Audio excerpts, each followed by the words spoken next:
சாமி சரணம். இப்போ இந்த 18 நம்ம கிளம்பணும். இப்போ எல்லாமே இத்தனை நாள் நம்ம வந்து ஒரு குடும்பமாக தான் இருந்திருக்கிறோம். 1000 சண்டை சச்சரவு இருந்தாலும் 1000 மனக்குறை இருந்தாலும் 1/2 மணி நேரம் 1 மணி நேரத்துக்கு திரும்ப பேசி அப்படிதான் போயிட்டு இருக்கு. நாம வந்து அடுத்த வருஷம் மாலை அணிகள் வரைக்கும் நம்மளை வந்து கொண்டு போய் சேர்த்துட்டே இருக்க வாய்ப்பு. இந்த நல்ல நினைவுகளை மட்டும் ஞாபகம் வச்சுப்போம். ஏதாவது கசப்பான நினைவுகள் நான் ஏதாவது சொல்லியிருந்தாலோ இல்லை நீங்கள் ஏதாவது சொல்லினா நான் அதை எடுத்துக்க மாட்டேன். எப்பவுமே அதை நான் ஏதாவது சொல்லியிருந்து உங்கள் கூட வந்தவங்க யாராவது சொல்லியிருந்தாங்க அப்படின்னா அதெல்லாம் மறந்துடுங்க. பசுமையான இந்த நினைவுகள் மட்டும் அடுத்த வரைக்கும் சுமந்துக்கோங்க.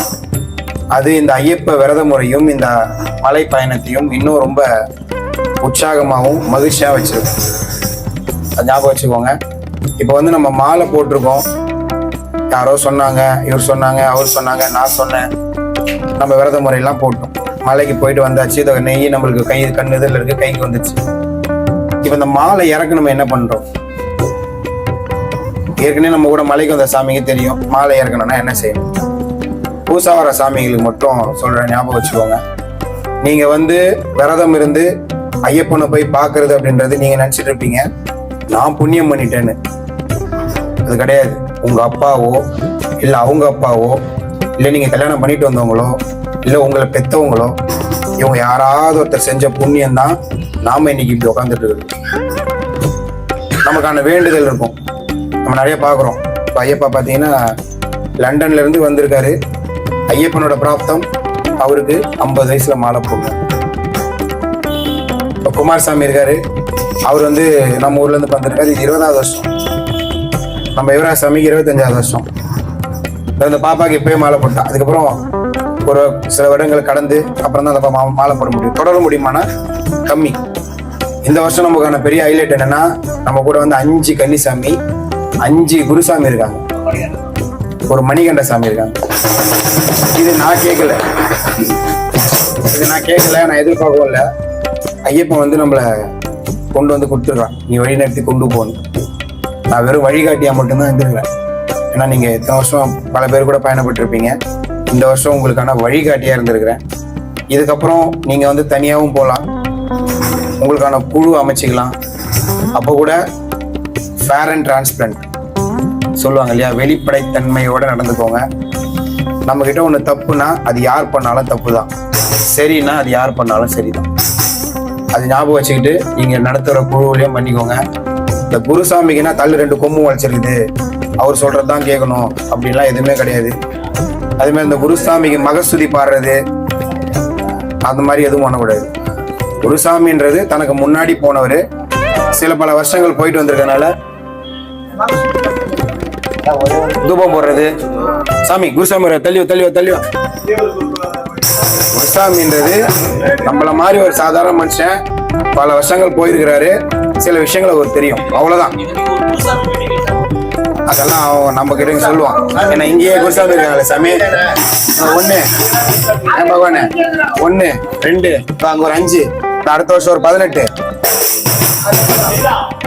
இவங்கெல்லாம் இப்ப இந்த முதல் கன்னிசாமி இவங்க மனசுல ஏத்துப்பாங்க. அடுத்த வருஷம் இல்ல அதுக்கு அடுத்த வருஷம் இவங்க 18 போகும்போது அன்னைக்கு ஒரு வாட்டி சொன்னார் ஒரு சாமி, ஞாபகம் இருக்கல சாமி? அது ஞாபகம் வச்சுக்கோங்க. இது ரொம்ப முக்கியமானது. நீங்க எவ்வளவு பணிவு கொள்றீங்களோ அவ்வளோ ஐயப்பன் உங்களை உயரத்துல வச்சிருப்பான். அவ கொண்டு போய் சேர்த்துக்கிட்டே இருப்பான். நீங்க எதுவுமே வந்து வாயை திறந்து கேட்கவே தேவையில்ல சாமி. மனசால நினைச்சா போதும், அது கண்டிப்பா ஐயப்பன் நடத்துவான். அதுக்கு என் கண்ணு முன்னே நிறைய பேர் இருக்காங்க. அவங்கெல்லாம் சொன்னாங்கன்னா ரொம்ப கண்ணீர் அளவுக்கு பேசுவாங்க. அவ்வளோ உணர்வுபூர்வமான விஷயங்கள் இருக்கு. எனக்கே என் வாழ்க்கையில் நிறைய நடந்திருக்கு. சாமி நம்ம வந்து மலை ஏறிட்டோம். இப்போ மலை ஏறி வந்து நெய் தேங்காய் நம்ம கொண்டு வந்ததெல்லாம் உடைச்சி அபிஷேகம் பண்ண நெய்யை கையில் வாங்கிட்டோம் சாமி. இதுக்கப்புறம் என்ன சாமி பண்ணோம் அப்படின்னா ஒன்றும் இல்லை சாமி, வீட்டுக்கு போங்க. நீங்கள் வீட்டுக்கு போகும்போது வீட்டுக்கு போகிறதுக்கு முன்னாடி எப்படி நாளைக்கு விடிய காலையில் இல்லை காலையில் எடுத்து விட்டுருவோம்ல நம்ம டிரைவர் சாமி அப்பு சாமி எத்தனை போய் விட்டாருன்னா வீட்டில் சொல்லிவிடுங்க. தேங்காய் வெத்தலைப்பாக்கு 2 தேங்காய் வெத்தலைப்பாக்கு பூப்பழம் வாங்கி வச்சு சொல்லுங்க. அவங்களே வந்து படத்தை வந்து மாலை இடுவாங்கன்னா வச்சு சொல்லுங்க. கீழே வந்து உங்களை நீங்கள் போன உடனே உங்கள்கிட்ட இருந்து எந்த பொருளும் மேலே போகக்கூடாது. உங்களை கீழே வாசலே நிற்க வச்சு ஆரத்தி, பிறந்த குழந்தைக்கு ஆரத்தி எடுப்பாங்க தெரியுமா? இந்த ஆரத்தி வந்து 3 இடத்துல பார்க்கலாம். 1 பிறந்த குழந்தைக்கு, இன்னொன்று கல்யாணம் ஆனவங்களுக்கு, 3வது நமக்கு. என்ன பண்ணோம்னா பிறந்த குழந்தைய நினைச்சு ஆரத்தி எடுத்து உள்ள போடுவாங்க. அதுக்கப்புறமா தேங்காய் ஒன்றை உடைச்சிட்டு உள்ள போங்க. உள்ள போய் என்னென்ன எல்லாம் எடுத்துட்டு வந்தீங்க எல்லாமே பூஜை அறையில வச்சு 2 வழக்கம் இருக்கு. உங்க எந்த வழக்கம் உங்களுக்கு சரியா இருக்கோ அதை பின்பற்றுங்க. ஒண்ணு, போன உடனே எல்லா பொருளும் எடுத்து வச்சு இருக்கிற பொருளை வச்சு கற்பூரம் ஏற்றி தீபாராதனை பண்ணி தேங்காய் உடைச்சு அதுக்கப்புறம் மாலை இறக்குறது. இன்னொன்னு, குளிச்சு முடிச்சு எல்லா பொருளும் வச்சு சக்கரை பொங்கல் நம்ம எங்கேருந்து கொண்டு போறோம் இல்லையா, எல்லார் பையிலையும் அரிசி இருக்கும், கொஞ்சம் அதிகமாகவே போட்டிருப்போம்.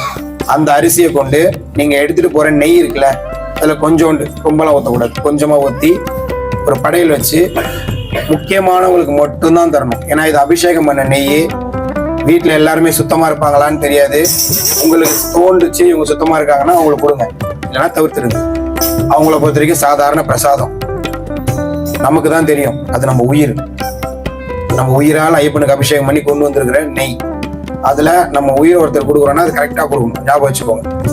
அதுல கவனமா இருங்க. இந்த நெய்யை அப்படியே உங்க பூஜாரியில் வச்சிருங்க. பூஜாரியில் வச்சுட்டு அடுத்த வருஷம் வரைக்கும் இடையில உங்களுக்கு ஏதாவது உடம்பு சரியாம போயிடுச்சு, ஏதாவது கெட்ட விஷயங்கள் வீட்டில் நடக்குது, நெகட்டிவா இருக்கு, மைண்டு ஃபுல்லா ஏதோ தப்பா இருக்கு, அப்போ கற்பூரம் ஏற்றி தீபாராதனை பண்ணிட்டு இந்த நெய் கொஞ்சோண்டு எடுத்து சாப்பிட்டு போங்க. உங்க உயிர் மறுபடியும் புத்துணர்ச்சி. இது ஐயப்பா வந்து சொன்ன வாக்கு. விளக்கெல்லாம் இப்ப போடக்கூடாது. இது வந்து நீங்க சாப்பிடணும். நீங்க கேட்டதுக்கு பதில் சொல்றேன். இப்ப இந்த வருஷம் முழுக்க பயணிச்சிட்டீங்க, சரியா? அடுத்த வருஷம் திரும்ப மாலை அணிஞ்சிருக்கீங்க. அப்ப என்ன பண்ணலாம்னா இந்த நெய்யை விளக்குக்கு பயன்படுத்தணும். ஒரு வருஷம் முடியுது, அடுத்த வருஷம் மாலை அணியிறீங்க, விரதத்துல இருக்கீங்க, அப்போ இந்த நெய்யை நீங்க விளக்குக்கு பயன்படுத்தல. ஏன்னா இந்த வருஷம் உங்களுக்கு நெய் வந்துடும் இருந்தால். இல்லைன்னா பொக்கிஷமா வச்சுக்கோங்க. இது ஐயப்பன் உங்க கூடவே இருக்க மாதிரி. நல்ல நாள்ல பண்ணலாம். கூடுமான வரைக்கும் நீங்க இருக்கிற மாதிரி சாப்பிட்ற மாதிரி தான் பயன்படுத்துங்க சாமி. வெளியே கொடுப்பீங்கன்னா பயன்படுத்தாதீங்க. அதே மாதிரி வந்து இந்த நெய்யை வந்து சாமி எனக்கு வந்து இவர் 500 ரூபா குத்து அமைச்சாரு, அவர் 1000 ரூபா குத்து அமைச்சாரு, நெய் தரேன் கொடுக்கூடாது. புரிஞ்சுங்களா? அவர் கொடுத்தாரா அதுக்கு என்ன வாங்கி தரணுமோ வாங்கி கொடுத்துருங்க. நெய்யை கொடுக்காதீங்கன்னா புரிஞ்சுக்கோங்க. அதே மாதிரி நீங்க வீட்டுக்கு போனோடனே மிக முக்கியமான விஷயம், வேக வேகமா போகணும், வேக வேகமா மாலையை கட்டணும், வேக வேகமா மற்ற விஷயத்துல ஈடுபட்டு இருக்காதீங்க. எதுவா இருந்தாலும் நீங்க ஐயப்பனை பார்த்துட்டு போயிருக்கீங்க, அந்த புண்ணியம் முழுக்க உங்களுக்கு இருக்கும். உங்க வீட்டுல உங்களோட வயசு சின்னவங்க யாரெல்லாம் இருக்காங்களோ கூப்பிடுங்க. தீபாராதனை பண்ணி முடிச்சாலும் கையில தலையில ஒரு 5 நிமிஷம் கை வைங்க. ஐயப்பா நான் உன்னை பார்த்துட்டு வந்தேன், எனக்கு மனசு நிறைவா இருக்கு, எனக்கு என்ன மாதிரியான புண்ணியத்தை கொடுத்தியோ, எனக்கு என்ன மாதிரி அருள் கொடுத்தியோ அது என் பொண்ணுக்கு தான், என் பையனுக்கு தான், என் மனைவிக்கு தானே அவங்க தலைமையில 2 கையை வச்சு ஆசீர்வாதம் பண்ணுங்க. புரியுதுங்களா? அப்ப என்ன ஆகும்னா நமக்கு கிடைச்சது நம்ம மாலை ஏறணும்னு போயிடும் அப்படிலாம் கிடையாது. நம்ம பண்ண ஆசீர்வாதம் நம்ம குழந்தை மூலியமா, நம்ம மனைவி மூலியமா நம்ம திரும்ப தொடர்ந்துகிட்டே இருக்கும். உங்களோட வயசுல பெரியவங்களும் பண்ணாதீங்க, வயசுல சின்னவங்க மனைவி உட்பட எல்லாமே சின்னவங்களா இருப்பாங்க, எல்லாருக்குமே பண்ணுங்க.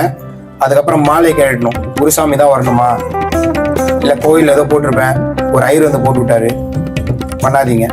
உங்க வீட்டுல சின்ன பாப்பா இருந்தாலும் அவங்கள வச்சு கேட்டுக்கலாம். இல்ல வயசான அம்மா இருக்காங்க, அப்பா இருக்காங்க, வயசான பாட்டி இருக்காங்க, கழட்டலாம். அழகா கழட்டி அந்த மாலையோட புனிதம் குறையாம சுத்தப்படுத்தி வச்சிருங்க. வெள்ளி மாலை பயன்படுத்துற ஐயப்ப பக்தர்கள் இந்த வெள்ளி மாலையை சுத்தமான தண்ணியில அலசி சுத்தமா தொடச்சி ஒரு உபீதி டப்பால போட்டுருங்க. அது அடுத்த வருஷம் வரைக்கும் அப்படியே இருக்கும், கருக்காது. புரிஞ்சுங்களா? என்ன சந்தேகம் இருக்கா? இது பல வருஷம் சொல்லணும்னு நினைப்பேன், இப்பதான் வாய்ப்பு கிடைச்சது சொல்றேன். இதை நீங்க ஒரு 4 பேருக்கு சொல்லுங்க. மாலை போட்டுட்டு பண்ணாதான் அது ஆசீர்வாதம். மாலை இறக்கிட்டீங்கன்னா நீ சாதாரண மனுஷன், நீ ஆசீர்வாதம் பண்ணுவ. மாலை இருக்கிற வரைக்கும் தான் நீ சாமி, ஐயப்பன் கூட இருக்கான். ஆமா, நீ வந்து பூஜை பண்றல, பூஜை பண்ணி படையெல்லாம் போட்டல, போட்டு எல்லாரையும் கூப்பிட்டு விபூதி வைப்பியா? பண்ற பழக்கம் இருக்கா? தீபாராதனை பண்ணி கூப்பிட்டு நான் என்ன பண்ணுவேன்னா எங்க சாமி எல்லாரையும் கூப்பிட்டு விபூதி வச்சு பண்ணுவேன். அது அந்த இடத்துல ஆசீர்வாதம் பண்ணும். ஒரு 2 நிமிஷம் நிறுத்தி மனசால ஐயப்பா நான் உன்னை பார்த்துட்டு வந்தேன், என் மனசு குளிர்ந்துச்சு, உன்னோட அருள் எனக்கு கிடைச்சிச்சு, நான் நம்புறேன். எனக்கு கிடைச்சதுல என் மனைவி கொஞ்சம் தரேன், என் குழந்தைக்கு கொஞ்சம் தரேன், என் தம்பிக்கு என் தங்கச்சிக்கு தரேன்னு சொல்லி அவங்க அவங்க தலைமையில கையை சொல்லும் போது அந்த புண்ணியம் அந்த அருள் ஐயப்பன் நேரடியா தருவோம். நிறைய பேர் வந்து நினைச்சுக்கிட்டு இருக்கோம் குழந்தை எனக்கு கிடையாது. இத போய் பண்ணி பாருங்க, அடுத்த வருஷம் உங்களுக்கு நல்ல ரிசல்ட் இருக்கும். நான் நினைச்சது இதுக்காக தான் நான் வந்தேன். நான் வந்து உன்னை பார்த்துட்டேன், நீயோட வீட்டுக்கு வந்துட்டேன். அந்த அருள் மொத்தமா எனக்கு கிடைச்சி நம்புறேன். என் மனைவி தலைமையில கை வச்சு நான் வந்து நீ பண்றதாவே நினைச்சு சொல்றேன். நாங்க எதிர்பார்த்த விஷயத்தை எங்களை சீக்கிரம் கொடு அப்படின்னு நீங்க ஐயப்பனா இருந்து அதை நினைச்சு பண்ணணும் முழு மனசோட. அடுத்த வருஷம் அது நிச்சயமா நடக்கும். இது நான் சொல்லல, ஐயப்பன் சொல்றது. முழுமையான பக்தியோட மாறாத நம்பிக்கையோட நீங்க எதை செஞ்சாலும் சரியானதா இருந்தா ஐயப்பன் நிச்சயமா கூட இருப்பான். நம்பி செய்யணும், நம்பிக்கை தான். முழுமையா நம்பணும். ஏதோ சொன்னாங்க, அந்த சாமி சொல்லிச்சு, இந்த சாமி சொல்லிச்சுன்னா அது கிடையாது. நான் நம்பணும், நான் பண்ணனா இது சரியா இருக்கும். சாமி கொடுக்கலாம். நீ மலை ஏறி இறங்குற வரைக்கும் அவங்க விரதத்துல இருக்காங்க கன்ஃபார்ம் பண்ணி. ஏன்னா இன்னைக்கு இருக்க சூழல் எப்படின்னா 2 நாள் 3 நாள் விரதம் வந்து தர மாதிரி இருக்கு. நான் அது ஃபர்ஸ்ட் உங்களுக்கு சொல்லியிருக்கேன், இருந்தாலும் சொல்றேன். குறைஞ்சபட்சம் 11 நாள் இருக்கணும். அப்பதான் நெய்த்தாங்க தரத்துக்கு அவங்க தகுதி. எங்களுக்கு நெய் தேங்காய் கொடுத்தோம்னா 16 நாள். ஒரு சில பேர் என்ன பண்ணுவாங்கன்னா, என்னால மாலை போட முடியல சாமி, நான் விரதம் இருக்கிறேன் அப்படின்னு நம்ம மாலை போட்டு வந்து விரதம் இருப்பாங்க. அந்த மாதிரி இருக்கவங்களுக்கு தாராளமா நீங்க நெய் தேங்காய் சுமக்கலாம். இன்னொன்னு, வீட்டுல மனைவி குழந்தைங்க அவங்க நெய் தேங்காய் தரணும் எந்த அவசியமும் இல்லை. விருப்பப்பட்டாங்கன்னா பண்ணுங்க, முக்குடுமான தவிர்க்க பாருங்க. நாம ஊத்துற நெய் தேங்காய் இருக்குல்ல, நாம வந்து ஒரு தூதுவன், நம்ம ஒரு போஸ்ட்மேன். அவங்கதான் முழுக்க முழுக்க நாம நல்லா இருக்கணும்னு நினைக்கிற முக்கியமான ஜீவன் நம்ம குடும்பத்துல இருக்கவங்க தான். அவங்க வந்து மனசால நம்மள அவங்கதான் நல்லபடியா போயிட்டு வரணும், என் வீட்டுக்காரர் நல்லா இருக்கணும், என் குழந்தை நல்லா இருக்கணும், என் பையன் நல்லா இருக்கணும், அவங்க தான் நினைப்பாங்க. அவங்களோட விரதத்தை நமக்கு வந்து அவங்க செஞ்ச பணிவிடையில காமிச்சிடுவாங்க. காலையில இருந்து டிஃபன் செய்யறது இருந்து நைட்டு தூங்கும்போது டிஃபன் செஞ்சு தரது வரைக்கும், நம்ம துணி எடுத்துறது. மற்ற நேரத்துல நம்மளோட பெருசா கேர் பண்ணுவாங்கன்னா சில வீட்டுல பண்ணுவாங்க, பல வீட்டுல பண்ண மாட்டாங்க. ஆனா மாலை போட்டா நம்மள ஐயப்பனா பார்ப்பாங்க. அது நமக்கு பண்ணல, ஐயப்பனுக்கு பண்றது. ஐயப்பனுக்கு பணிவிடை செய்யறான்னு நினைச்சிட்டு அவங்க பண்றாங்க. அப்ப நம்ம என்ன பண்ணணும், அவங்களால மலையேற முடியாத சூழல்ல அவங்க சார்பா அவங்களோட விரதத்தையும் சேர்த்து கொண்டு போய் நம்ம ஐயப்பனுக்கு நெய்வேத்தியம் பண்ணிட்டு வரோம். அதனால அவங்கதான் மிக முக்கியம். குடும்பத்துல அவங்க மிக மிக முக்கியம். இந்த 40 நாள் 41 நாள் ஒரு மண்டலம் சுத்தமா இருந்திருப்பீங்க. இதை கண்டினியூ பண்ணுங்க. உங்க வீட்டுல உட்காந்து கொஞ்சம் பேசுங்க, ஒரு 5 நிமிஷம் 10 நிமிஷம் பேசுங்க. உங்ககிட்ட ஏதாவது குறை இருந்தா திருத்திக்கோங்க. எல்லாரும் நான் கூட சொல்றேன், எல்லார் வாழ்க்கையிலையும் ஏதோ ஒரு டிஸ்டர்பன்ஸ் இருக்கும். அது என்னன்னு 5 நிமிஷம் உட்காந்து பேசுங்க. நான் மலைக்கு போயிட்டு வந்தேன், நல்ல மனநிலையில இருக்கேன், உனக்கு ஏதாவது பண்ணணும்னு தோணுது, ஏதாவது நான் மாத்திங்கன்னா சொல்லு, மாத்திக்கிறேன். தப்பு கிடையாது, லைஃப் பார்ட்னர் தானே. அவங்க கிட்ட மாத்தாம என்ன மாத்துவீங்க நீங்க? இல்ல எல்லாமே சரியா இருக்கு அப்படின்னா விட்டுருங்க, தப்பு இல்லை, வற்புறுத்தாதீங்க. இல்ல எனக்கு ஒரு விஷயம் பிடிக்கல, இதை நீ மாத்திக்கோன்னா ஒன்னு சொல்லி புரிய வைக்க முயற்சி பண்ணுங்க. நான் பண்ணது சரிதான், ஒண்ணு தப்பா புரிஞ்சுக்கிட்டேன், இல்ல அவங்க சொல்றது உண்மையிலே தப்புன்னா மாத்திக்கோ. இதெல்லாம் அடுத்த வருஷம் நீங்க மாலை போடும்போது உங்க மேல உங்க வீட்டுல குடும்பத்தார் வச்சிருக்க மரியாதை இருக்குல்ல, அது இன்னும் அதிகப்படுத்தும். என் வீட்டுக்கார் போன வருஷம் சொன்னாரு, செஞ்சாரு, அந்த ஐயப்பன் அதை நடத்தி கொடுத்தான் அப்படின்னு சொல்லி இன்னும் கூடுதலான மரியாதையை கொடுக்கும். அது உங்க மேல மட்டும் இல்ல, அந்த ஐயப்பன் மேலேயும் இருக்கும். சரிங்களா? சாமி சரணம். இந்த வருஷம் சிறப்பா எல்லாரும் ஒன்னா சேர்ந்து பயணிச்சிருக்கிறோம். அடுத்த வருஷம் இதே மாதிரி அமைஞ்சு வாய்ப்பு இருந்தா எல்லாரும் ஒன்னா சேர்ந்து பயணிப்போம். இல்லைன்னா நிச்சயமா நான் சொன்ன ஏதோ விஷயங்கள் உங்களோட வாழ்க்கையில ஏதாவது ஒரு மாறுதல் கொடுத்திருந்தா அதை மற்றவங்களுக்கும் சொல்லுங்க. சுவாமி சார், இந்த வருஷம் நம்ம டீம்ல 5 18 5 கன்னிசாமி. அதனால அந்த 5 கன்னிசாமி கைகளால 18 மலை போன குருசாமிகளுக்கு நிலவிளக்கு வந்து நம்ம பரிசா கொடுத்தோம். அது அவங்க எத்தனை வருஷம் கடந்து போனாலும் இந்த நிலவிளக்கு வந்து அவங்க நினைவிலே இருக்கணும் அப்படிங்கிறதுக்காக 5 குருசாமிகளுக்கும் நிலவிளக்கு பரிசு வழங்கினோம். சுவாமியே!